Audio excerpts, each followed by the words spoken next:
again. Greetings once again from the quarantine, lockdown, isolation type of situation. Last time I discussed, or at least listed, the titles that I was able to pick up on my last physical real world buying jaunt. However, mail order, I didn't touch on the mail order side of things, which has also been fairly fruitful in recent weeks. So tonight I'm going to talk you through some of what I've picked up there. First off, the book of the sequel. I originally read this as a kid. I think 1979. I picked up a copy of this. That edition was the Bikini Girl edition. Sadly, I haven't been able to find one of those. But it was something of a treasured possession to me at that age. There was the water skiing lady on the cover where that yellow lozenge is. You had the water skiing lady in a yellow bikini, apparently unaware of what was behind her and looking quite happy and smiley. This I don't know if this is an earlier or later or a censored edition of that one, but it's, yeah, of course, the novel of the, I suppose, slightly underwhelming sequel to Jaws. The book, Hank Searles novelised this. The book is far superior to its filmic equivalent. It's a lot more multi-layered. There's a mafia plot going on in this and all sorts of things. Not a bad one. Not a bad one. Although interestingly, the same author novelised Jaws 4. I don't have a copy of this yet. It's on my list. I will be looking into it. Can you imagine somebody novelised Jaws 4?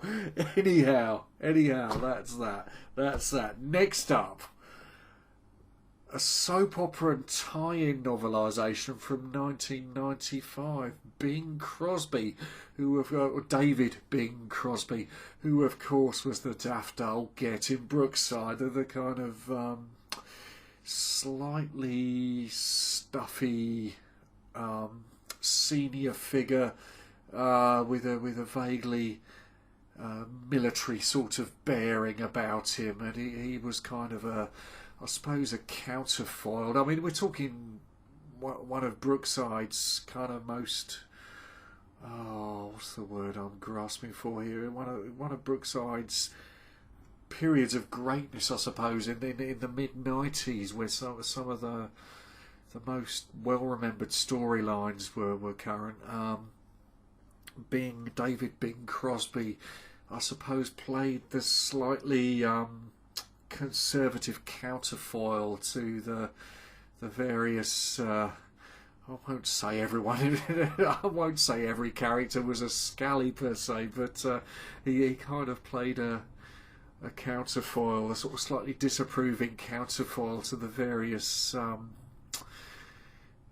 mischievous and worse goings on in the close at that time. So this, of course, is written as if in character by Bing. It's hysterical. I think probably that I'll give this a full episode. It kicks off from the beginning of 1995 when, of course, Trevor Jordash's body is uncovered. Also, there's a virus scare in this, weirdly. It starts with Brookside Close being in lockdown because of a mystery virus. Go figure. Anyway, yeah, like I say, I think probably I'd like to give that one a full episode, as I would this. Now, this is really curious. I for all my kind of punk rock fetishization since a very young age, I had no idea that A, that the film had been novelised, and B, that it had been novelised by Michael Moorcock, who I suppose is known, I mean, I'm not that familiar with a lot of his work, but reputationally, Yeah, I mean, I strongly associate him with Hawkwind, so there's a slightly almost a previous generation of. I mean, loosely speaking, you could say they belong in the hippie verse rather than. But you know, I'm aware that nothing is hermetically sealed, and that one wouldn't have happened without the other. But it's a curious choice of author, nonetheless. You know, I mean, a lot of his stuff is. Oh, I mean, there's a sort of sword and sorcery thing going on to some of his titles by the look of things. Like I say, I'm no expert on his work. I took a dip into this. I mean, he's very much tried to put his own stamp on it. Next up, Kent Anderson's Sympathy for the Devil. This is the first. I've only just found a copy of this. This is the first of what I suppose you could call the Hansen trilogy. It follows the progress of a Vietnam veteran who, once he's out of the military, becomes a cop. Very gritty novels, quite dark, obviously, and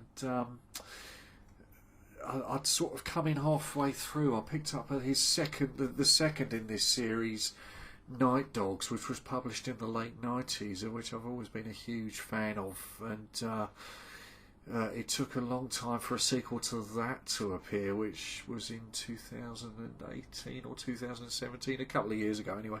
The sequel being called Green Sun, which follows Hansen, you know, from the 70s to an early 80s setting. But this is the start of it. This is Hansen in Vietnam. I'm only a couple of chapters in. It's an author I rate very highly, actually. I do enjoy Kent Anderson's writing. So this will hopefully get me through these some of these long days in the flat. And finally, this isn't something I can claim to have known about. This is one of these things that I stumbled over the talk of it on sort of cult fiction forums recently. John Christopher is sort of widely known, I think, for children's book titles. I think The Tripods being a popular one. This book.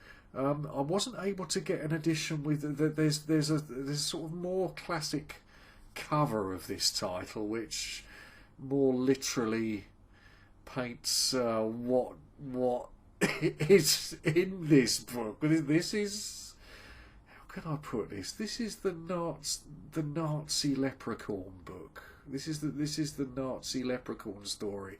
It features little green men with bullwhips, apparently. I've not made a start yet. It sounds absolutely demented. But of course I have to read it. So I'll let you know how I get on with that. Anyway, I hope everybody's keeping well as they can out there. I said before, if nothing else, though they're not rationing books yet, so let's at least enjoy these. Let's at least enjoy our paperbacks. Thank you again for tuning in, and keep well. See you next time.